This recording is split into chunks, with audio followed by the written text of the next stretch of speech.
Assalamualaikum, halo sobat catur semua. Selamat bertemu kembali. Pada video kali ini saya ingin memperlihatkan sebuah permainan sensasional dan fantastik dari juara dunia catur di zamannya, Jos Raul Capablanca.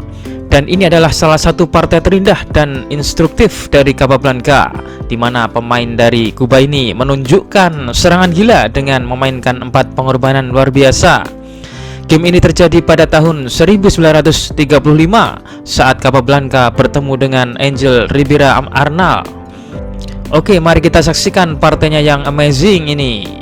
Bermain sebagai putih, Capablanca memulai dengan E4, dibalas Angel Ribera Arnal dengan C6, karukan defense. Setelah mengembangkan kudanya ke C3, hitam langsung menggebrak dengan pion pusat ke D5, menantang pertukaran pion pusat. Tapi di sini dibiarkan oleh Capablanca yang lebih memilih mengembangkan kudanya ke F3. Ribera yang hitam langsung main sikat aja dan balik kuda mengambil. Di sini hitam berinisiatif mengembangkan kudanya ke D7 dan disambut Capablanca D4, memperluas penguasaan akan pusat. Ribera bermain kuda G ke F6, mencoba mengadu kuda untuk mengurangi dominasi kuda putih di pusat.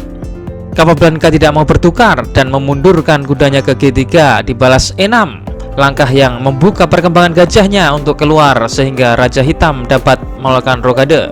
Setelah putih mengembangkan gajahnya ke D3, mengosongkan baris belakang, hitam juga mengembangkan gajahnya ke E7, mengosongkan baris belakang, sehingga setelah kedua pemain memainkan pengamanan raja alias rokade, Capablanca memainkan menteri E2. Ada banyak ide dari langkah menteri ini. Di antaranya adalah tetap mempertahankan diagonal ini untuk persiapan serangan ke sayap raja, juga membuka baris untuk perkembangan bentengnya, dan juga membuka untuk mengkoneksikan kedua bentengnya. Menteri ini juga berperan mengawal naiknya kuda ke E5 jika diperlukan. Selain itu, menteri juga bisa menekan pion E6 jika suatu saat terjadi komplikasi posisi. Oke, di sini Ribera membalas dengan mendorong pion ke C5, mengusik keberadaan pion putih di pusat, tapi dibiarkan Capablanca, dan Capablanca lebih memilih memainkan bentengnya ke dalam permainan ke D1. Benteng diarahkan ke tengah, langkah yang sepertinya logis, menjaga pion pusat, tapi juga mengancam sinar X ke menteri hitam, sehingga menteri hitam tidak tahan untuk ditekan secara tidak langsung dan membuat menteri berpindah ke C7. Di sini Capablanca memainkan gajahnya ke G5, menekan kuda. Setelah hitam B6, Capa mendorong pion D-nya maju. Apa maksud dari pengorbanan pion oleh putih ini? Pion memang tidak bisa dipukul dengan pion hitam karena di belakangnya ada gajah yang tidak terkawal. Tapi pion ini gratis saat dimakan oleh kuda hitam, sehingga membuat gajah saling bertatap muka, sehingga pertukaran gajah pun tidak terhindarkan lagi. Ya, sekarang putih memang ketinggalan satu pion, dan inilah poin dan maksud utama dari pengorbanan pion tadi. Secara mengejutkan, Capa memainkan gajah makan pion H7, melakukan skak. Apalagi maksud pengorbanan dari putih ini? Lagi-lagi mengorbankan biji-bijinya, dan sudah kepalang tanggung. Pertahanan hitam sudah jebol dan berlubang. Gajah ini harus dimakan untuk mengurangi tekanan. Di posisi ini, Capablanca tidak tergoda memainkan menterinya ke E4 yang sepertinya berpotensi menggarpu benteng, karena apabila langkah ini diambil setelah raja ke G8 dan menteri makan benteng, maka hitam dapat memainkan kuda C6 yang membuat menteri menjadi terperangkap dengan ancaman selanjutnya gajah B7. Ya, Capablanca melihat semua perangkap ini. Dan di partai aslinya putih memainkan kuda G5 skak. Apabila di sini raja bergeser ke luar, maka menteri ke H5 skak, raja F6 dan kuda ke E4 berakibat skak mat untuk raja hitam. Karenanya raja ini mundur ke G8. Dan untuk yang ketiga kali, Capablanca mengorbankan perwiranya, benteng makan kuda. Ya, kali ini mengorbankan kualitas.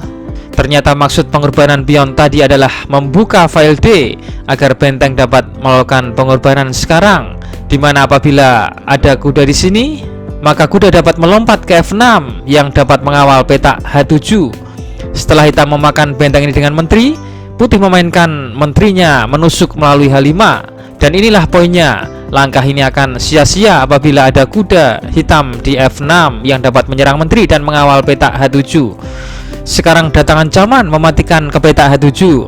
Hitam merespon benteng D8, membuat petak pelarian raja, tapi ini membuat pion F7 tidak terkawal. Segera putih memakan pion F7, raja H8, H4, menteri ke E8.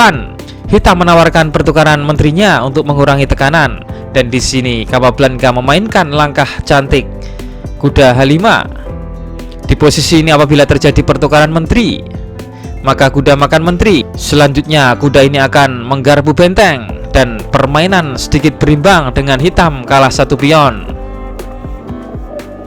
Tapi di partai aslinya hitam memilih langkah menteri F8. Dan karena hitam tidak mau bertukar menteri, putih memilih langkah yang sangat-sangat cantik untuk membuat permainan menjadi berakhir dengan kuda ke F6 dengan ancaman mat menteri H5. Apabila kuda diambil pion maka mat di H7. Tapi apabila menteri makan menteri, balik dipukul kuda, menghasilkan mat yang sangat indah, di mana raja dimatikan oleh sepasang kuda. Di partai aslinya hitam melanjutkan kuda G8 dengan maksud untuk memblokir di H6, tapi putih tetap kukuh melanjutkan menteri H5 skak, sehingga memaksa di posisi ini hitam menyerah. Karena apabila partai dilanjutkan dengan kuda H6, maka putih kembali membuat ancaman dengan menteri G6, mengancam mat di H7, sehingga satu-satunya cara untuk memperlama permainan dengan menteri G8 mengawal petak H7. Tapi menteri ini tentu akan dimakan oleh kuda. Putih akan unggul kualitas dan akan mudah memenangkan permainan kedepannya. Partai yang indah dari Jos Raul Capablanca.